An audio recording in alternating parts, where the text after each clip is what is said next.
when we talk about professional athletics, we often use language that's, well, it's soft, almost nostalgic. Mm-hmm. We picture these incredible careers that go on for decades. You think about the legends, right? They grow, they adapt, and they seem to age so gracefully. And that vision is, it's comforting. It makes sense to us. Mastery takes time. Longevity adds value. But the research we're looking at today, it just forces this immediate, almost brutal pivot away from that idea. The language just shifts on a dime. It goes from warm and reflective to, I don't know, cold, mechanical. Because in this league we're talking about, American football, the analysis is just blunt. It says careers don't age.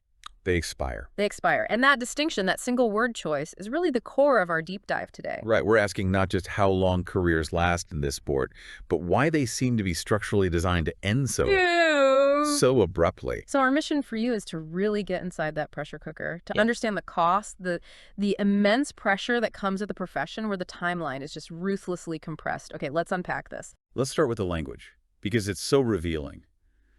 When you say aging gracefully, I picture, a golfer, maybe a baseball pitcher. Yeah, someone whose career stretches. Exactly. It stretches. Their value is in adapting. They might lose some speed on a fastball, but they gain intelligence, they gain experience, they manage the decline. And the timeline feels elastic.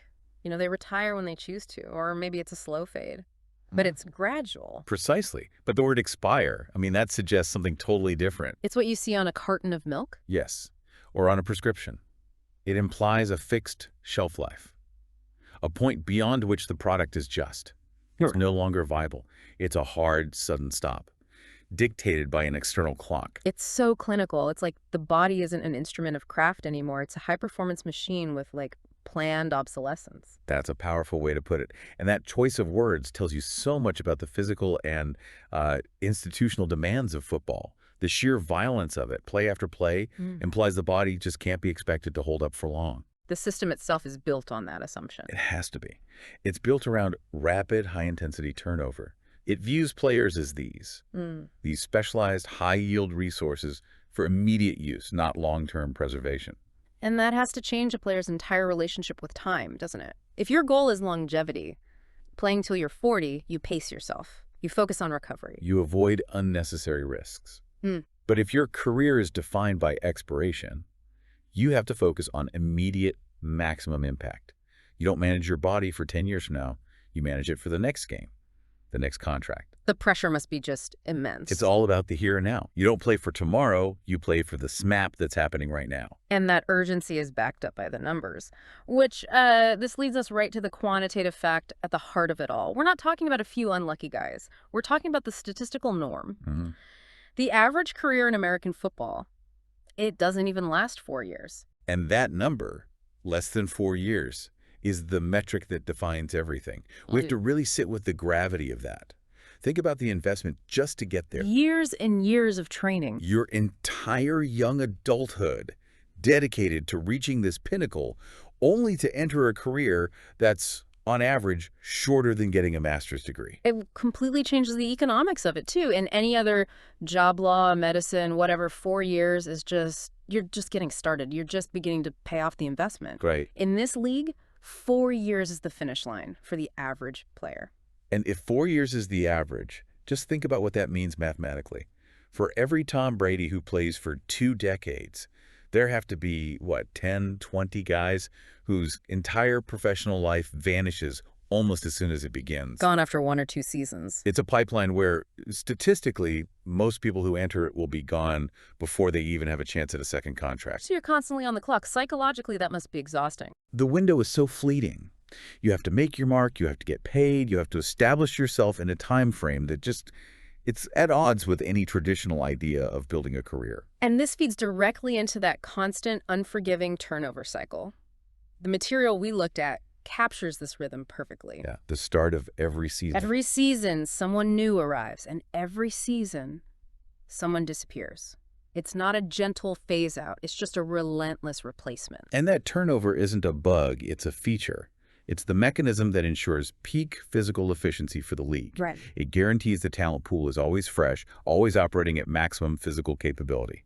The second a player dips below that peak injury, age, anything, there is an immediate cheaper, younger replacement ready to go. And that replacement has been preparing for years just to get that one shot. This whole environment, this constant churn, it's the engine of competition. A very harsh engine. Incredibly harsh. And it ensures the sport demands something absolutely critical from its players. It's not just about being competitive, it's about the cost of entry. That's a great transition, because the language gets even more demanding when we talk about the cost. The material contrasts football with other sports, saying some sports reward patience. Right. They allow time for development, for healing. But then comes the punchline for this sport.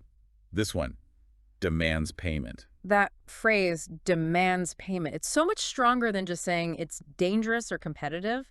It implies a toll, a required sacrifice just to participate. So what is that payment? Yeah. Based on everything we've seen, it's a few things. Right. First, obviously, is the physical toll. The payment isn't just a sprained ankle.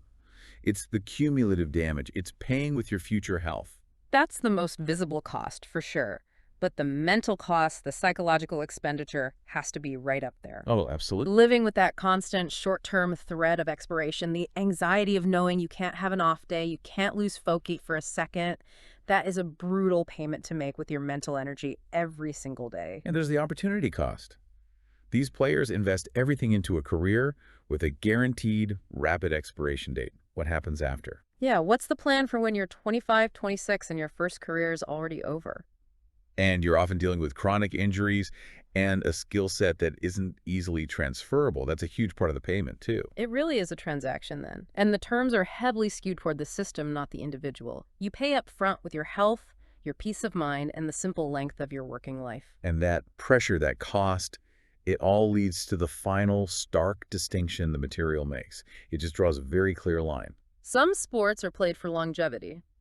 And some are survived. That one word, survived. It changes everything. It's not about playing for something like a championship or mastery. It's about simply surviving the experience. We use a battle against the clock, against the next guy coming to take your job. Survival itself becomes the main goal. It forces us to redefine what success even means in this sport. It's not just about rings or stats. It's about duration. How long did you manage to survive this relentless system before your professional viability expired? So what does this all mean for you, the listener, the next time you're watching a game? We've tried to strip away some of that nostalgia and reveal the core mechanical truth of this sport. It's defined by an intensity and a speed that are driven entirely by this brutal career expectancy. That less than 4-year number isn't just a statistic, it's the design constraint that dictates everything else. Exactly. And when you start to see a career as something that is designed to expire, it raises a really important question for all of us about legacy. How so? Well, if a player is almost guaranteed a short timeline, does a single spectacular dominant season carry more weight than, say, 10 years of just good, steady performance in another sport?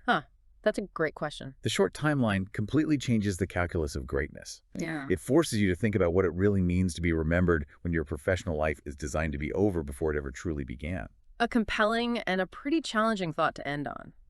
Thank you for joining us on this deep dive into the accelerated clock of American football careers.